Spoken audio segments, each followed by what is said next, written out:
नमस्कार साथियों, श्रीमती धापू देवी memorial college Barmer की इतिहास की लाइव क्लास में आप सभी का हार्दिक स्वागत अभिनंदन है। आज हम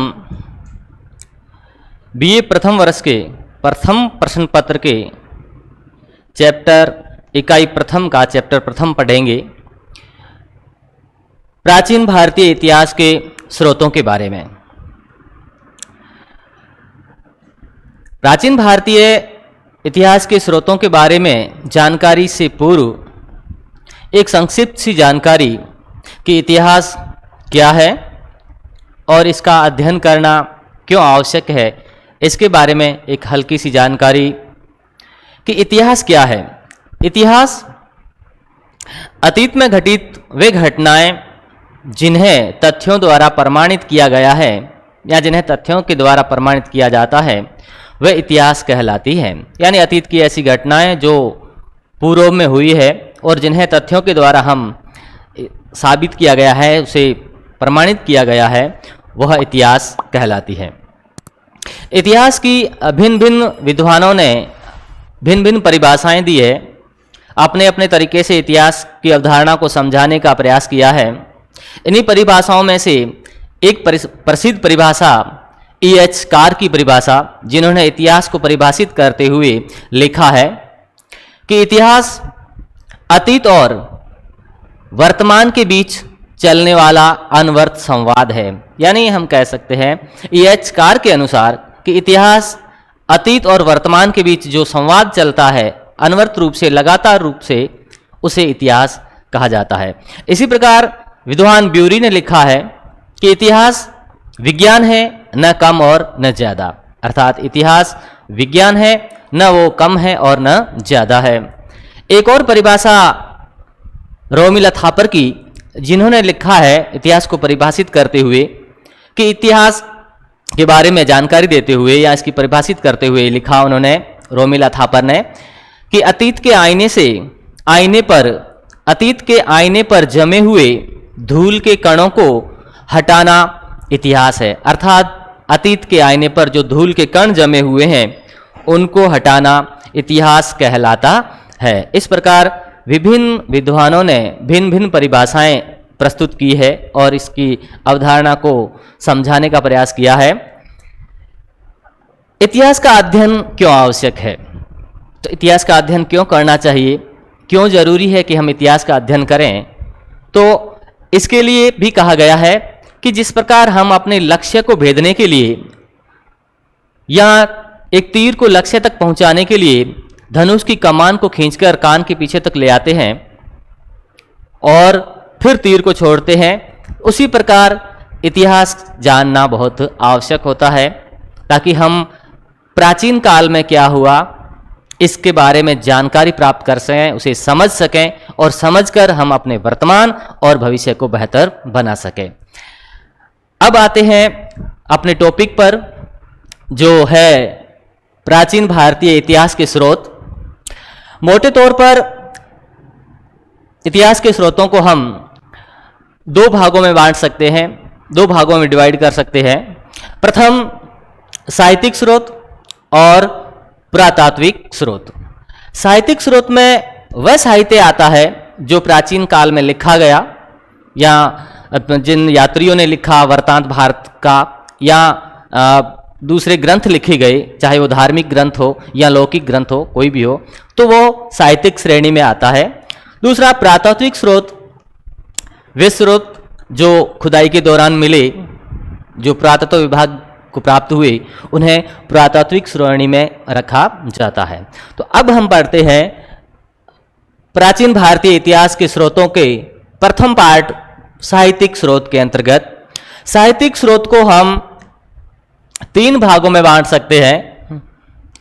प्रथम भाग धार्मिक साहित्य,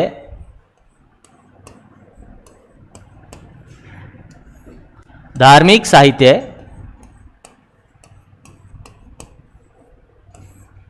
दूसरा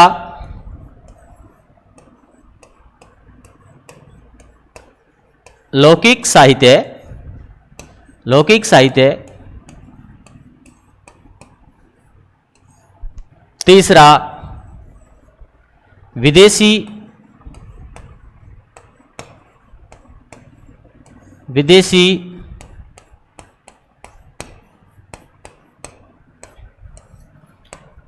यात्रियों के वृत्तांत या विवरण जो भी कहें। तो साहित्यिक स्रोतों को हम तीन पार्ट में बांट सकते हैं, तीन भाग कर सकते हैं उसके: धार्मिक साहित्य, लौकिक साहित्य और विदेशी यात्रियों के वृत्तांत। धार्मिक साहित्य के अंतर्गत हम जो है इसे हम फिर तीन भागों में बांट सकते हैं: ब्राह्मण साहित्य, बौद्ध साहित्य और जैन साहित्य। धार्मिक साहित्य को हम तीन भागों में बांट सकते हैं: ब्राह्मण साहित्य, बौद्ध साहित्य और जैन साहित्य। ब्राह्मण साहित्य के अंतर्गत कौन कौन से साहित्य है? ब्राह्मण साहित्य के अंतर्गत वे साहित्य जो प्राचीन काल में धर्म की व्याख्या के लिए या धर्म को समझाने के लिए, दर्शन को समझाने के लिए लिखी गई, वो धार्मिक ब्राह्मण साहित्य के अंतर्गत आते हैं। ब्राह्मण साहित्य के अंतर्गत बहुत सारे ग्रंथ लिखे गए जिनमें वेद, पुराण, स्मृतियाँ, धर्मसूत्र, महाकाव्य आदि आते हैं। तो ब्राह्मण साहित्य के अंतर्गत कौन कौन से आते हैं? तो ब्राह्मण साहित्य के अंतर्गत आते हैं, प्रथम आता है वेद, दूसरा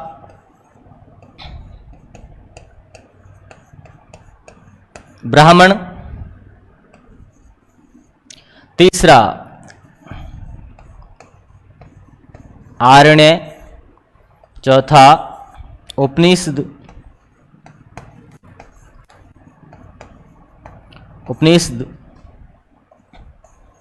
पांचवा पुराण, छठा महाकाव्य, सातवां स्मृति और आठवां हम कहें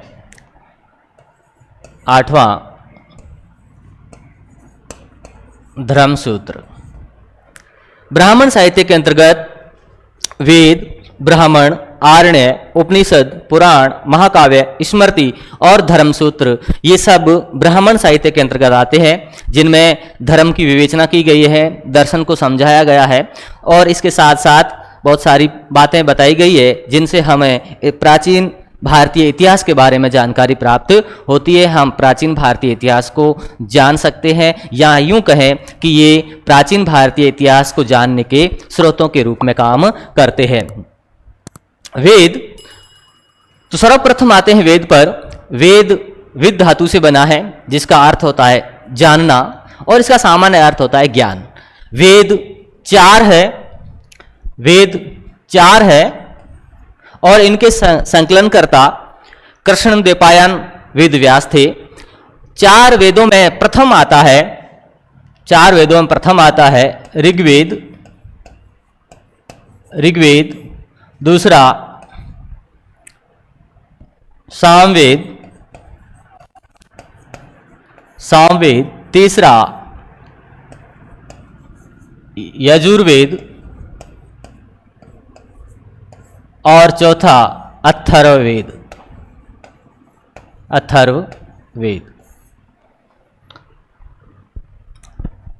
चार वेद, ऋग्वेद, यजुर्वेद, सामवेद और अथर्ववेद।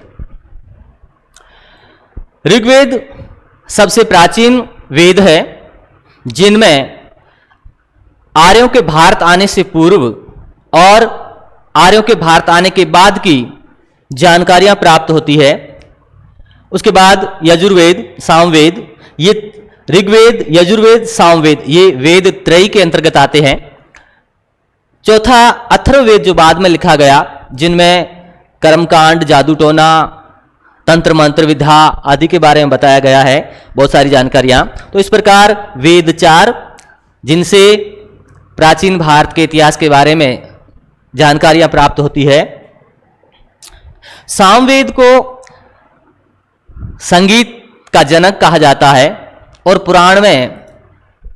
भगवत गीता में भगवान कृष्ण ने 6 को वेदों में सामवेद कहा है। तो इस प्रकार इन वेदों का बहुत ही धार्मिक महत्व है। धार्मिक के साथ साथ इन्हें इतिहास में भी बहुत सारी जानकारियां प्राप्त होती है, जिनसे हम प्राचीन भारत के इतिहास के बारे में जान सकते हैं, समझ सकते हैं, या उसकी जानकारी प्राप्त होती है।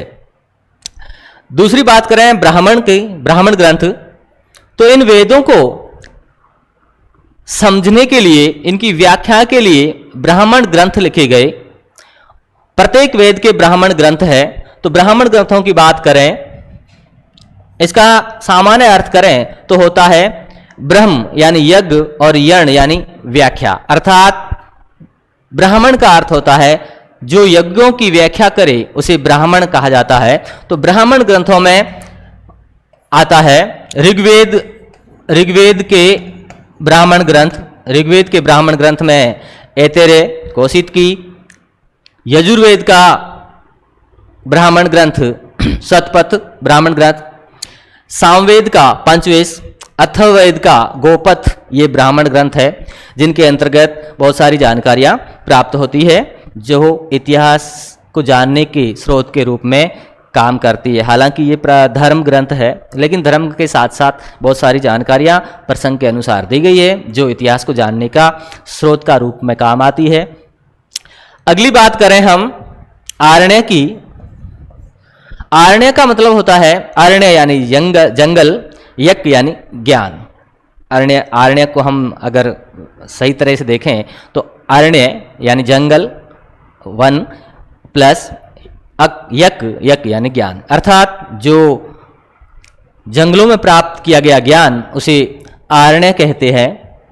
आरण्यों में भी बहुत सारी जानकारियां प्राप्त होती है, जिनसे प्राचीन इतिहास को जानने और समझने का मौका मिलता है, जिनसे ज्ञान प्राप्त होता है प्राचीन भारतीय इतिहास के बारे में। अगली बात करें उपनिषद की, तो कुल 108 उपनिषदों का विवरण मुक्ति उपनिषद में दिया गया है। उपनिषद का सामान्य अर्थ हम करें तो होता है उप यानी गुरु, नि यानी शिष्य, और सद यानी बैठना, अर्थात जो गुरु के समीप बैठकर ज्ञान प्राप्त किया गया है उसे उपनिषद कहा गया है।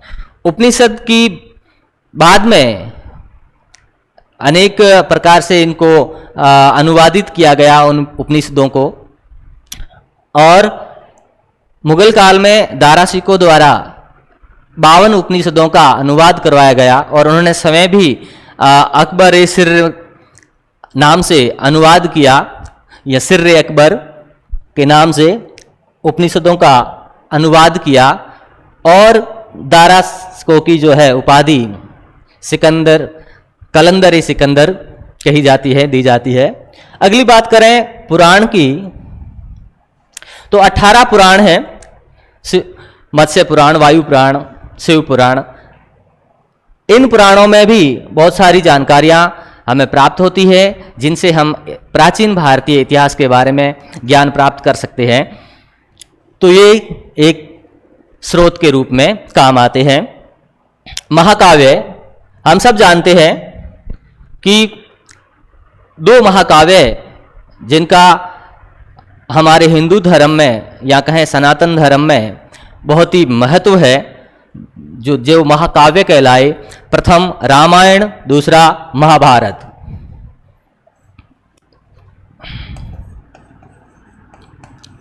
रामायण और दूसरा महाभारत। ये हमारे 2 महाकाव्य हैं जिनका हिंदू धर्म में बहुत ही महत्व है, विशेष महत्व है। बात करें रामायण की, तो इनके रचयिता महर्षि वाल्मीकि को माना जाता है। इनकी रचना महर्षि वाल्मीकि ने की थी। इसमें कुल 7 कांड है, और रामायण की भी अनेकों अनुवाद किया गया, इनको अनेकों भाषाओं में, दूसरी भाषाओं में अनुवाद किया गया। महाभारत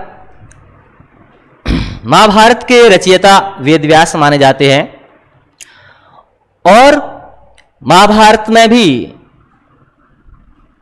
कौरव और पांडवों के बीच का जो युद्ध हुआ था उनके बारे में विवरण मिलता है। महाभारत पोर्टिजर के अनुसार महाभारत का युद्ध 950 ईस्वी पूर्व में हुआ, जो 18 दिन तक चला। महाभारत में 18 पर्व है, जिनमें शांति पर्व सबसे महत्वपूर्ण और बड़ा पर्व है। और इसी महाभारत में एक हमारा हिंदू धर्म का बहुत ही महत्वपूर्ण ग्रंथ, पवित्र ग्रंथ, जिसे हम भगवत गीता कहते हैं, जो भीष्म पर्व का भाग है, वह है। तो इस तरह से हम कहें कि महाकाव्य जो रचे गए उनमें भी प्राचीन भारत के इतिहास के बारे में जानकारियां प्राप्त होती है। ये साहित्यिक स्रोत के अंतर्गत, धार्मिक साहित्य के अंतर्गत हमें स्रोत के रूप में काम आते हैं।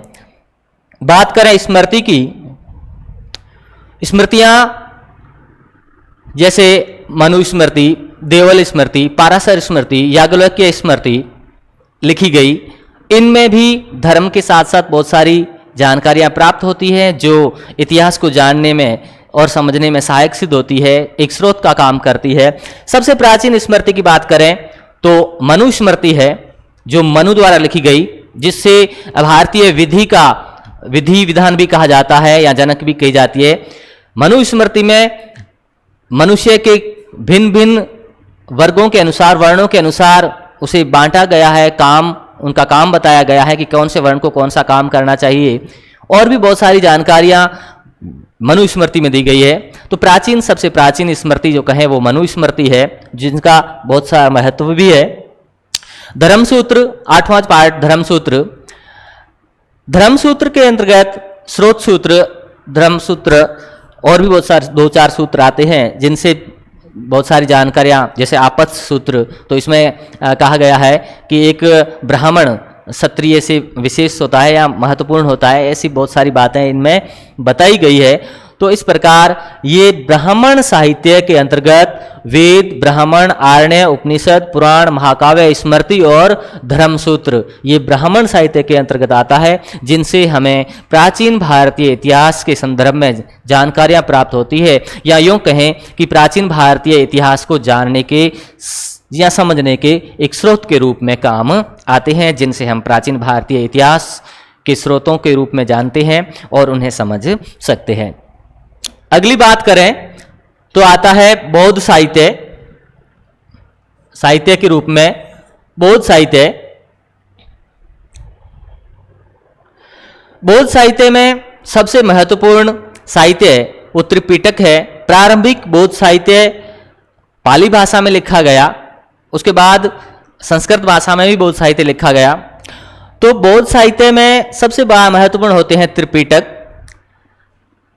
3 पिटक, इनकी संख्या 3 होने के कारण इनको 3 पिटक कहा जाता है। प्रथम सुत्त पिटक, विनय पिटक और अभिधम पिटक। सुत्त पिटक के संकलनकर्ता आनंद माने जाते हैं, या सुत्त पिटक का संकलन आनंद ने किया, जो महात्मा बुद्ध के प्रिय शिष्य थे। विनय पिटक का संकलन उपाली ने किया, और अभिधम पिटक का संकलन मोगलीपुत्तिस, जिन्होंने बौद्ध संगति की अध्यक्षता की थी, तीसरी बौद्ध संगति की अध्यक्षता की थी, उन्होंने लिखा, जो अशोक के समय में हुई थी। तो बौद्ध साहित्य में सबसे महत्वपूर्ण आते हैं त्रिपिटक। त्रिपिटक में सुत्त पिटक, विनय पिटक, अभिधम पिटक, और इन तीनों पिटकों से धर्म से संबंधित बहुत सारी जानकारियां प्राप्त होती है, और भी बहुत सारी जानकारियां प्राप्त होती है। उसके बाद नंबर आता है जातक कथाओं का। बौद्ध साहित्य में जातक कथाओं में महात्मा बुद्ध के पूर्व जन्मों की अनेक कहानियां बताई गई है, कथाएं बताई गई है, और उनके अनुसार बहुत सारे प्रसंग बताए गए हैं, जो इतिहास जानने में सहायक का काम करते हैं, या जिनसे बहुत सारी ऐतिहासिक जानकारी प्राप्त होती है। इसके अलावा अन्य पाली ग्रंथ भी लिखे गए, जैसे दिव्यावदान, ललित विस्तार, या और भी बहुत सारे ऐसे ग्रंथ जो बौद्ध साहित्य में, जैसे बुद्ध चरित्र जो अशोक घोष द्वारा लिखी गई, तो उनसे जो है बहुत सारी जानकारियां प्राप्त होती है। तो ये आती है बौद्ध साहित्य के अंतर्गत। अब आता है जैन साहित्य। जैन साहित्य, जब महावीर स्वामी ने जैन धर्म की स्थापना की, या हम यूँ कहें कि जैन धर्म के वास्तविक संस्थापक महावीर स्वामी को माना जाता है। महावीर स्वामी जैन धर्म के संस्थापक माने जाते हैं, वास्तविक संस्थापक माने जाते हैं, लेकिन इनके आदि पुरुष जो है ऋषभदेव माने जाते हैं। और जिनके पुत्र भरत के नाम पर जैनियों के अनुसार या जैन साहित्य के अनुसार, जब हम कहें कि भारत का नाम भारत कैसे पड़ा, तो जैन साहित्य के अनुसार कि ऋषभदेव के जो पुत्र थे भरत, जिनके कारण ही भारत का नाम भारत पड़ा, या भरत के नाम पर ही भारत नाम पड़ा। तो जैन साहित्य, तो बात करें जैन साहित्य की, तो सबसे प्राचीनतम जैन साहित्य जो कहें वो पूवो माना जाता है।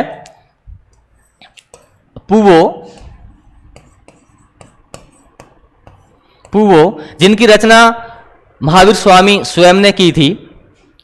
इसके अलावा भी बहुत सारे जैन धर्म को समझाने के लिए, दर्शन की विवेचना के लिए, उसकी व्याख्या के लिए बहुत सारे ग्रंथ लिखे गए, जिनमें जैन धर्म की व्याख्याएं मिलती है, जैन धर्म से संबंधित बातें, जानकारियां प्राप्त होती है।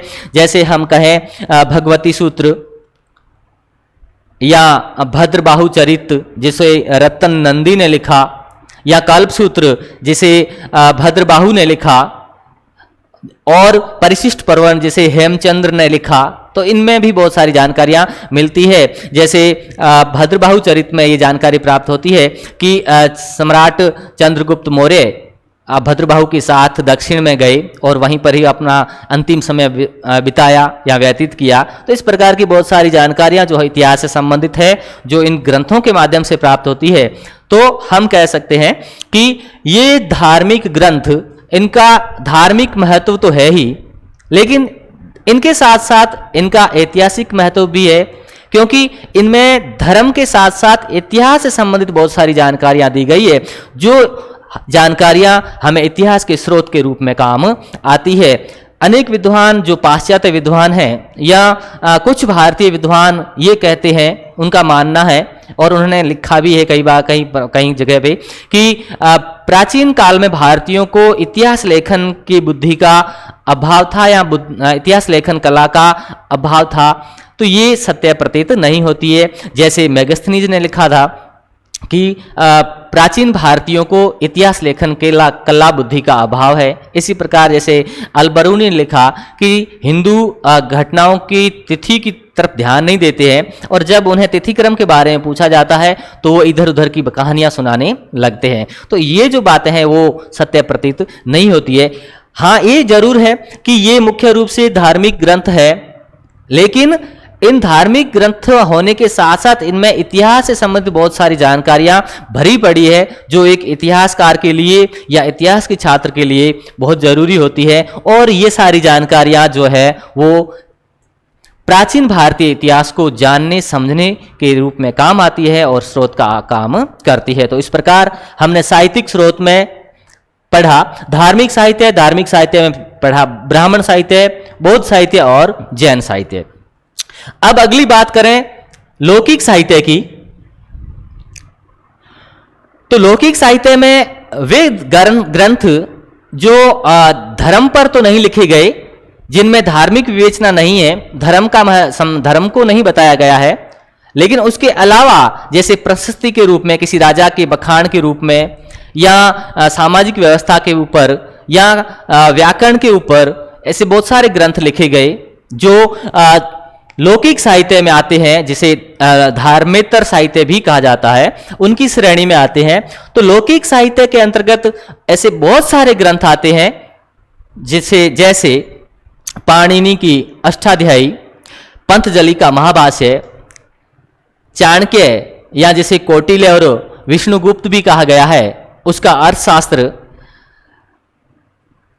कालिदास की मेघदूत, ऋतुसंहार, कुमार संभव, या शूद्रक की मृच्छकटिकम, या और भी ऐसे बहुत सारे ग्रंथ जो लौकिक साहित्य की श्रेणी में आते हैं, जिनसे भी प्राचीन का भारतीय इतिहास के बारे में बहुत ही महत्वपूर्ण जानकारियां मिलती है।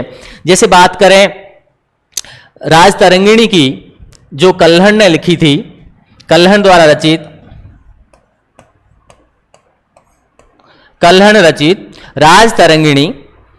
कल्हण ने राजतरंगिणी 1148 ईस्वी में प्रारंभ की और 1150 में इसे पूर्ण किया। तो इस कल्हण की राज तरंगिणी में आदि काल से लेकर यानी प्रारंभिक काल से लेकर 1150 यानी कि 12वीं शताब्दी तक का इतिहास, कश्मीर का इतिहास दिया गया है।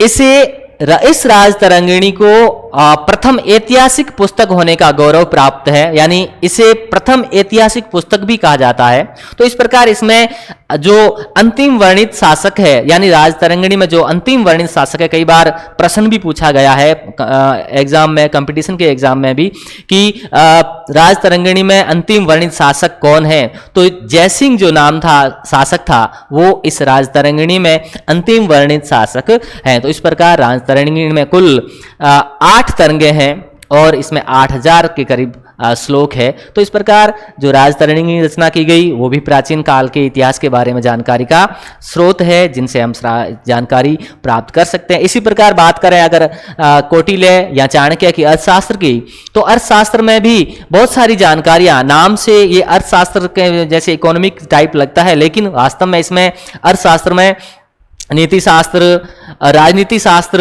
बहुत सारे सब साथ में है, जिसमें सामाजिक व्यवस्था, राजा के कर्तव्य, राजा को क्या करना चाहिए, जनता के हित में कैसे काम किया जाना चाहिए। तो इस प्रकार की बहुत सारी जानकारियां अर्थशास्त्र में मिलती है। और इतिहास के महत्व को बताते हुए भी कौटिल्य ने या चाणक्य ने कहा था कि राजा को प्रतिदिन इतिहास का श्रवण करना चाहिए। यानी इतिहास का इतना महत्व है कि प्राचीन काल में भी अर्थशास्त्र में कौटिल्य ने कहा या चाणक्य ने कहा कि राजा को प्रतिदिन इतिहास का श्रवण करना चाहिए, यानी राजा को प्रतिदिन इतिहास को सुनना चाहिए। तो इस प्रकार जो चाणक्य चंद्रगुप्त मौर्य का प्रधानमंत्री था, जिन्होंने अर्थशास्त्र लिखी, और जैसे बात करें पाणिनि के अष्टाध्यायी की, तो ये एक व्याकरण ग्रंथ है, लेकिन इसमें भी बहुत सारी जानकारियां इतिहास से संबंधित प्राप्त होती है।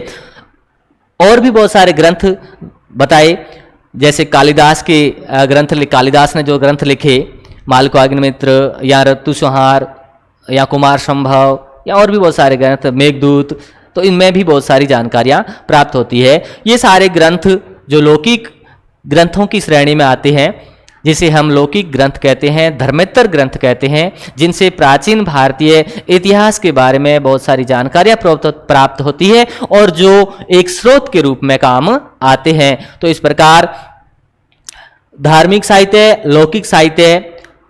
अब आते हैं विदेशी यात्रियों के विवरण। प्राचीन काल में बहुत सारे विदेशी यात्री अनेक प्रपंचों से, यानी कोई व्यापार करने के लिए या कोई धर्म दर्शन को समझने के लिए या कोई किसी अन्य कारण से भारत आए, और उन्होंने भारत में आकर भारत के बारे में विस्तार रूप से लिखा, भारत की सामाजिक स्थिति के बारे में, भौगोलिक स्थिति के बारे में, यहाँ की रहन सहन, संस्कृति, पहनावा, इन सब बारे में लिखा, जो विदेशी यात्रियों के विवरण के रूप में काम आया, या जिनसे हम जो है प्राचीन भारतीय इतिहास के बारे में जानते हैं, समझते हैं, और एक स्रोत के रूप में वो महत्वपूर्ण काम आते हैं। तो बात करें विदेशी यात्रियों में, विदेशी यात्रियों में सबसे प्रथम आता है यूनानी यात्री। यूनानी यात्री जो भारत आए और जिन्होंने भारत के बारे में लिखा, भारत के बारे में महत्वपूर्ण जानकारियां प्रदान की, जिनसे भारतीय प्राचीन भारत के बारे में ज्ञान प्राप्त होता है। तो बात करें विदेशियों में यूनानियों की, तो इब्न खुर्दव या मेगास्थनीज, जो विदेशी यूनानी यात्री थे, भारत आए और भारत के बारे में लिखा। जैसे मेगास्थनीज की बात करें तो इन्होंने अपनी पुस्तक सीयूकी में जो है बहुत सारी भारत से संबंधित जानकारियां प्रदान की है, जिनसे प्राचीन भारत के इतिहास के बारे में जानकारियां प्राप्त होती है। इसी प्रकार इसे हम जो है 3 पार्ट में बांट सकते हैं विदेशी यात्रियों में, जैसे यूनानी,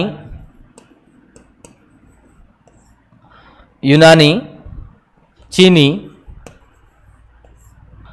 और तीसरा अरब यात्री। यूनानी, चीनी, अरबी जो यात्री भारत आए और भारत के बारे में बहुत सारी जानकारियां दी। यूनानी में जैसे इब्न खुर्दव, अल मसूदी, और भी ऐसे बहुत सारे यूनानी यात्री जो भारत आए और भारत के बारे में विवरण प्रस्तुत किया, जिनसे हमें प्राचीन भारत के बारे में बहुत सारी जानकारियाँ प्राप्त होती है। चीनी यात्रियों में बात करें, जैसे सुमाचीन, जिसे चीनी साहित्य का पिता या जनक कहा जाता है, चीनी साहित्य का जनक कहा जाता है, जिन्होंने भारत के बारे में लिखा। उसके बाद बात करें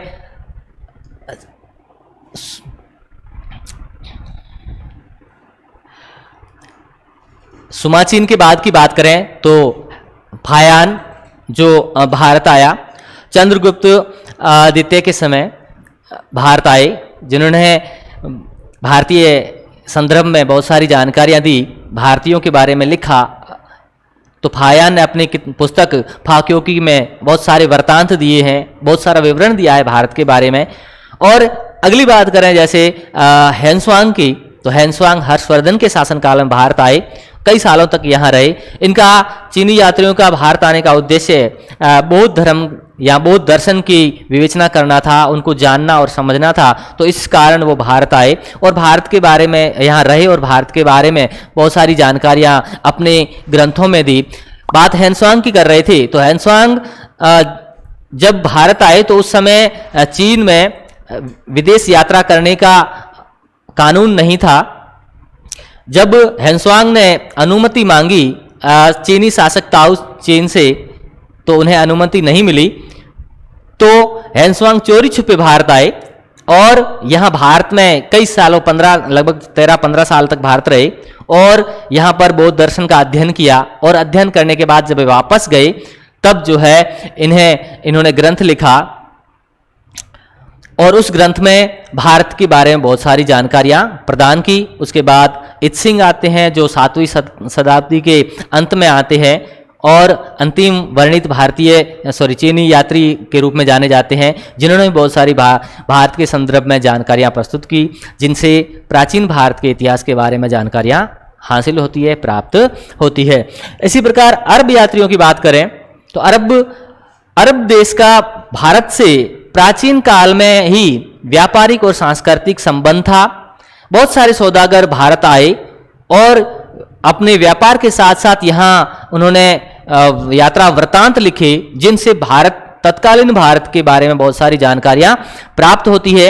जैसे हम बात करें अरब यात्रियों में अल मसूदी या अल बरूनी, जैसे अल बरूनी जो 1018-19 में जब मोहम्मद गजनवी ने भारत पर आक्रमण किया, उनका कन्नौज अभियान के दौरान वो जब साथ में आए, तो अल बरूनी ने अपनी पुस्तक तहकीक-ए-हिंद लिखी, जिसमें भारत के बारे में बहुत सारा वृत्तांत लिखा है, भारत की जलवायु के बारे में, भारत की भौगोलिक स्थिति के बारे में, भारत के और भी बहुत सारे विवरण उन्होंने दिए हैं। तो अल बरूनी द्वारा लिखित तहकीक-ए-हिंद या तहकीकात-ए-हिंद, जिसे बहुत ही महत्वपूर्ण ग्रंथ माना जाता है। अल बरूनी एक प्रथम मुस्लिम था जिसने संस्कृत को पढ़ा, संस्कृत भाषा सीखी और पुराणों का भी अनुवाद किया। तो इस प्रकार हम कह सकते हैं कि प्राचीन कालीन इतिहास को जानने के लिए अनेक स्रोत है। जिन स्रोतों में हम बात करें तो प्रथम साहित्यिक स्रोत की बात आती है। तो साहित्यिक स्रोत में हमने धार्मिक साहित्य, लौकिक साहित्य और विदेशी यात्रियों के विवरण। धार्मिक साहित्य में ब्राह्मण साहित्य, बौद्ध साहित्य और जैन साहित्य। लौकिक साहित्य के अंतर्गत जो धर्म से अलावा जो ग्रंथ लिखे गए वो लौकिक साहित्य की श्रेणी में आए गए। जैसे बताया गया आपको पंतजलि का रचा ग्रंथ, चाणक्य द्वारा लिखे गए ग्रंथ, कालिदास द्वारा लिखे गए ग्रंथ, या और भी बहुत सारे लेखकों ने लिखा जो। और उसके बाद आते हैं विदेशी यात्रियों के विवरण। विदेशी यात्रियों में जैसे यूनानी, चीनी और अरबी। यूनानियों में जैसे इब्न खुर्दो या जो सिकंदर के साथ में भारत आए, जिनमें से जैसे नियार्कस, एरिस्टोबुल्स, ऑनेस्ट क्राइस्ट जिन्होंने सिकंदर की जीवनी लिखी, एरिस्टोबुलस ने युद्ध का इतिहास लिखा। तो इस प्रकार से बहुत सारे विदेशी यात्री भी भारत आए जिन्होंने भारत के बारे में लिखा। तो इस प्रकार हम कह सकते हैं कि प्राचीन भारतीय इतिहास को जानने के लिए अनेक स्रोत है, जिनमें साहित्यिक स्रोत, प्रमुख हैं। आगे बात करें